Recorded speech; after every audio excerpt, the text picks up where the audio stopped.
Hello, everybody. Welcome back to another episode here with the Woman Pod with Valerie Atkinson. Good morning. I know I'm running a little late, but before I start my podcast today, do you feel like something is holding you back from fully stepping into your power?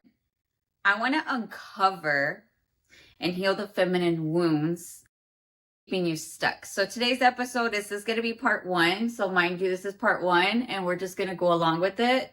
It's on my skincare routine as we get started. So I noticed where a lot of these things were coming up for me.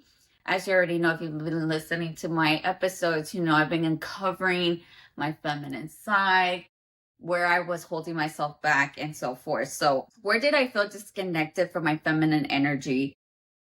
And this is why there was unhealed wounds about myself where I constantly could not say no to people, or I could not put a boundary for myself in different instances, whether that's my children, relationships, business partnerships, networking, etc. So during this period, I realized where I was holding myself back and where I was feeling tired, restless, defeated, constantly going back and forth with myself. I was like, okay, what is going on with me? Why do I feel this way? Why am I not feeling grounded? I'm doing all the remedies. I'm doing my self-care just like I am right now, on top of taking my days off.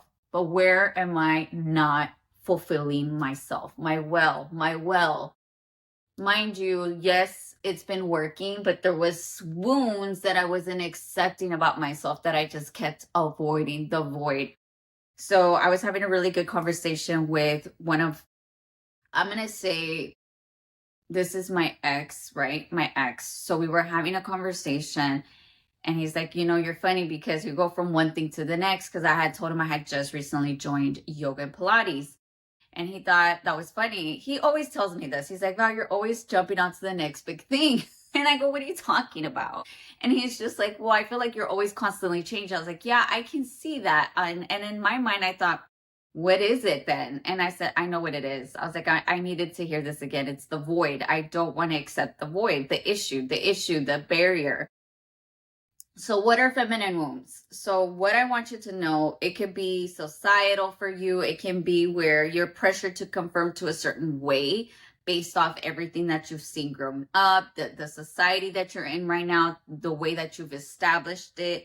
You either try to attain these beauty standards or suppress your emotions, right? You don't express yourself.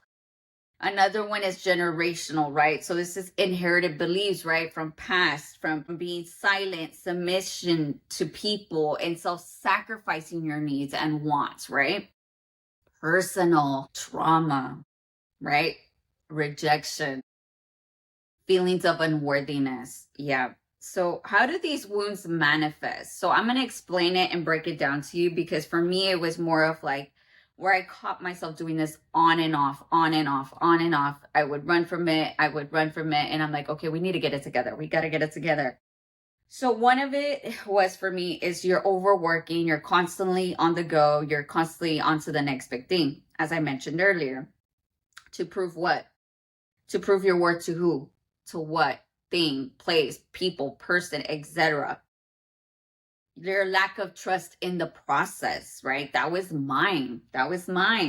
Difficult receiving love, compliments, support. So this is something that a lot of us don't appreciate because we don't accept it, because we don't accept ourselves. In other words, suppressing emotions or being disconnected from yours, right?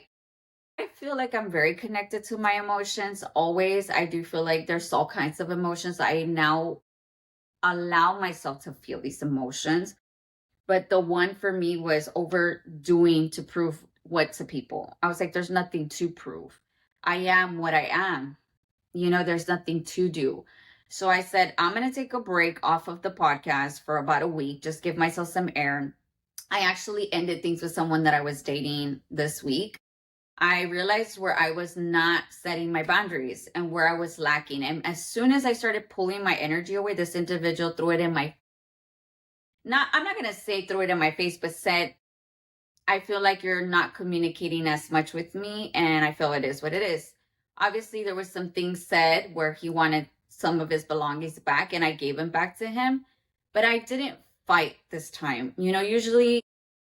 I usually run from confrontation, but I think this taught me where I had to stand up for myself, and which I did. I told him, look, I don't appreciate someone that I'm going to be with if you're not going to take accountability for your actions. I told him exactly what it was. I guess he didn't like my answer, but to me, it was just like, if it's not important to you, then there's no reason why I should continue this.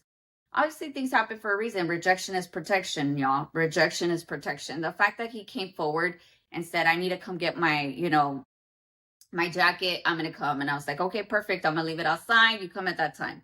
So for me, it was understanding Val's needs, where I was not being appreciated or valued for myself, because I started stepping into my power. So this is the cost of ignoring these wounds, y'all. The cost. What is that cost? You have an emotional burnout. You have shallow relationships, which I just mentioned, and unfulfilled potential. You don't feel like you're at your core, right? Because you're not in the core. You're out of the core. And you emphasize the importance of taking time to heal, right? So instead of you taking the time to reflect and to really understand what's really going on. So for me, I was like, that's what it is. That's what it is.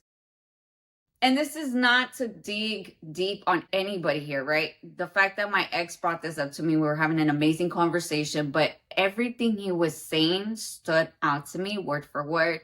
And I listened. I'm a very good listener, and so is he. And I was like, I got it. I was like, this is exactly what I needed to hear.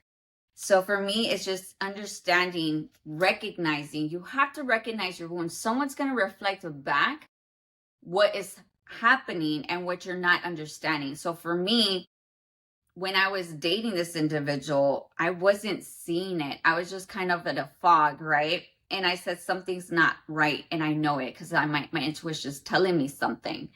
So recognize your wounds, recognize, self-reflect on these wounds. Questions. What are questions to ask? Where do you feel it? Is it because you don't feel enough?